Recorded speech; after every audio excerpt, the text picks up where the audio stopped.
The Gospel for the third Sunday in Ordinary Time proposes three topics for our consideration: John the Dipper, Jesus' ministry, and Jesus' followers called disciples. Matthew chapter 4, verses 12 through 23. When Jesus heard that John had been arrested, he withdrew to Galilee. He left Nazareth and went to live in Capernaum by the sea, in the region of Zebulun and Naphtali, that what had been said through Isaiah the prophet might be fulfilled. Land of Zebulun and land of Naphtali, the way to the sea beyond the Jordan, Galilee of the Gentiles. The people who sit in darkness have seen a great light. On those dwelling in a land overshadowed by death, light has arisen. From that time on, Jesus began to preach and say, "Revert, for the kingdom of Skyvault is approaching." As he was walking by the Sea of Galilee, he saw two brothers, Simon, who is called Peter, and his brother Andrew, casting a net into the sea. They were fishermen. He said to them, "Come after me, and I will make you fishers of men." At once they left their nets and followed him. He walked along from there and saw two other brothers, James, the son of Zebedee, and his brother John. They were in a boat with their father Zebedee, mending their nets. He called them, and immediately they left their boat and their father and followed him. He went around all of Galilee, teaching in their synagogues, proclaiming the gospel of the kingdom, and healing every sickness and illness among the people. Consider John the Baptizer.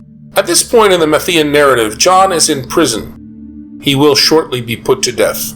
The anonymous first-century authors tradition calls Mark, Matthew, and Luke make it clear that Jesus does not begin his own ministry until John the Dipper has completed his. But the fourth gospel, called John, disagrees. In that gospel, Jesus begins his ministry before the prophet John's imprisonment. Well, which was it? It can't be both, folks. Again, the Gospels are not fact-precise biographies. Sorry, American Christians. Regarding John the prophet, all four canonical Gospels agree on two things. First, they all downplay his significance in Jesus' life and in the existence of Israel, and they lower his honor rating compared to Jesus's, whom they portray as being superior. Secondly, they all indicate that John the Dipper enjoyed a successful and effective ministry in his own right. It may be difficult for Christians today to realize that, in the first century, John the Dipper's movement was far more popular and was more famous than Jesus's.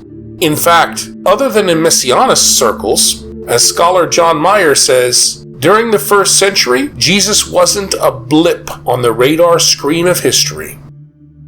The Gospels recall that during Jesus' ministry, people often confused Jesus with or identified him as John the Dipper. Why do you think that is? One plausible explanation for this confusion, proposed by contemporary scholars, is this. Moved to metanoia by John's preaching, the historical peasant day laborer Jesus became his disciple. That is to say that historically, Jesus became a member of John's political religious faction and was tutored by the prophet John on how to be a shamanic Israelite holy man, able to regularly and routinely induce alternate states of consciousness,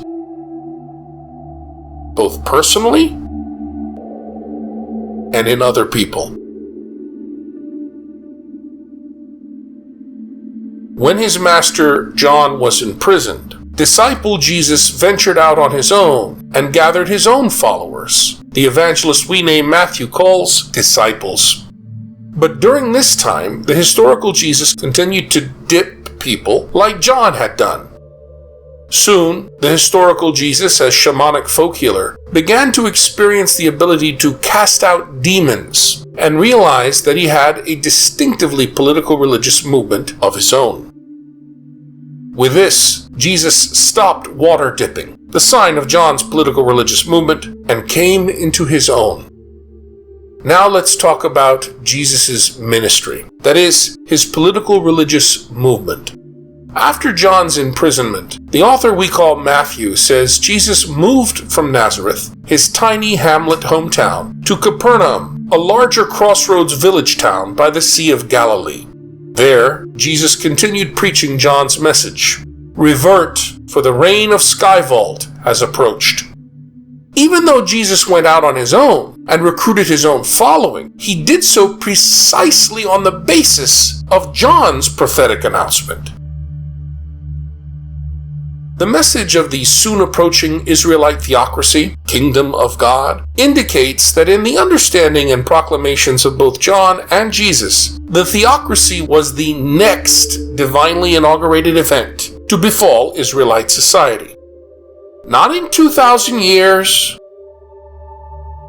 Instead, it was coming up next. Folks, please listen to me. This cannot be eschatology, which is about the last or final things, but rather is nextology, or what is to happen next to and for first century Israel. Not Jewish people centuries later, and not Christians centuries later,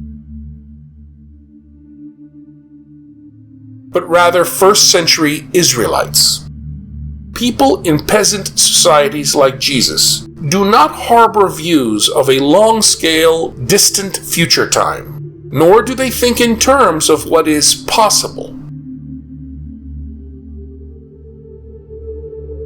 Instead, peasants share hopes concerning what is immediately forthcoming, what is just about to happen next, what's going to occur soon on the basis of what is already happening in their present-day experience.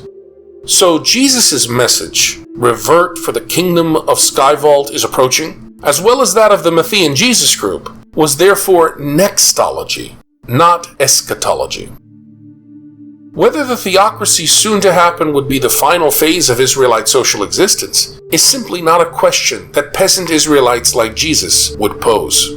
Now, such questions were posed by 19th century German theologians who invented the category of the Germanism eschatology. But don't read that idea back into the New Testament, folks. The anonymous author we call Matthew encapsulates the Jesus movement in a summary statement. Jesus was teaching in the synagogues, preaching the good news, and healing. A recent study by scholar Heather McKay has convincingly shown that in Jesus' day, the synagogue was not really the Jewish place of worship we are familiar with today. Instead, it was a gathering place, like a modern community center, where Israelite males could meet on every day of the week to study or pray, and much more, to argue, to cuss, to spit, to get into fights, and talk religion embedded into politics. Here, Jesus would recite and listen to Torah, although not in a liturgical or worship setting. He would dispute and argue with other people, with other men, but did not attend Sabbath services. Why? Because none existed at that time. For the ordinary first century Israelite believer, the Sabbath was not a day of worship, it was simply a day of rest. And the synagogue was not a place of worship. A growing number of scholars believe that the later Messianist practice of gathering to celebrate the Lord's Supper on the seventh day stimulated the development of Sabbath as an eventual Jewish day of worship, rather than the reverse, as is often thought. As for his healing program, Jesus is clearly a folk healer and not a professional. In contrast to the latter, Jesus actually attempted to heal people. Unlike first century professional physicians, Jesus didn't just stand around commenting and talking about healing. He actually healed people. Now let's consider the first followers of Jesus, called disciples. Although definitely a marginalized and despised bunch, it would be wrong to think of Simon Peter and his friends as poor and simple fisherfolk. In the first century, fishing on the Sea of Galilee developed into a major industry. Large extended families formed partnerships to engage in this business. This gospel reading describes the partnership of Jonah and his sons, Simon and Andrew, as well as the partnership of Zebedee and his sons, John and James. Both families might have belonged to a larger partnership or conglomerate, something like a Jonah-Zebedee fishing syndicate. The boat discovered in Israel in 1986, when the Sea of Galilee was at an unusually low level, is representative of the vessels owned by such as Jonah and Zebedee. It's been called Peter's boat, but there's no way to confirm this. Jesus' act of calling disciples is a common event in the Middle East. Usually, a person with a grievance invites people to join him in resolving the grievance. We don't exactly know what Jesus' grievance was, but the disciples certainly did. This in part explains why they dropped everything to follow him. In unified groups, there is strength. Now looking at Matthew chapter 4 verse 19, we see the anonymous author, Matthew, describing Jesus' recruiting a faction. A faction is a coalition formed by a single person for a given purpose and a given time. The immediate purpose here is to fish for people.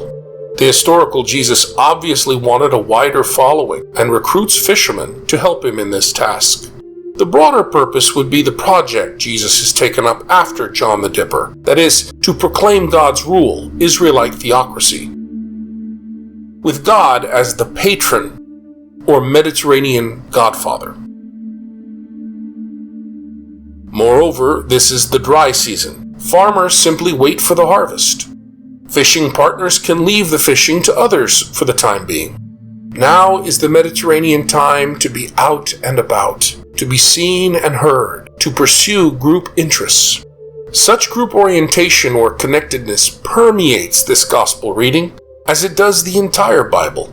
The lives of John the Baptist, the disciples, and healed clients are entirely intertwined with Jesus. How long would Jesus' faction last? Maybe originally it was intended just for a single dry season. Historically, Christians like to imagine the pre-Paschal historical Jesus in very docetic ways, like him having all future times known, with the church everywhere and until the end of time, all mapped out like a blueprint. But perhaps the historical Jesus only saw his political faction lasting a single dry season, the season for traveling, for waiting for the planted crops to mature, for staying close to home guarding flocks and fields. At that time, Israelites would be available to be caught by such fishermen. And it is only during the dry season that people could travel, whether by land or by sea. But apart from pilgrimage, both geographical mobility and the consequent break with one's social network, your family, patrons, friends, and neighbors, that kind of mobility was considered abnormal behavior and would have been much more traumatic in antiquity than simply leaving behind your job and your tools. My friends, Jesus' group-oriented culture, live by second nature, organize, build your network. It's the only way you can win.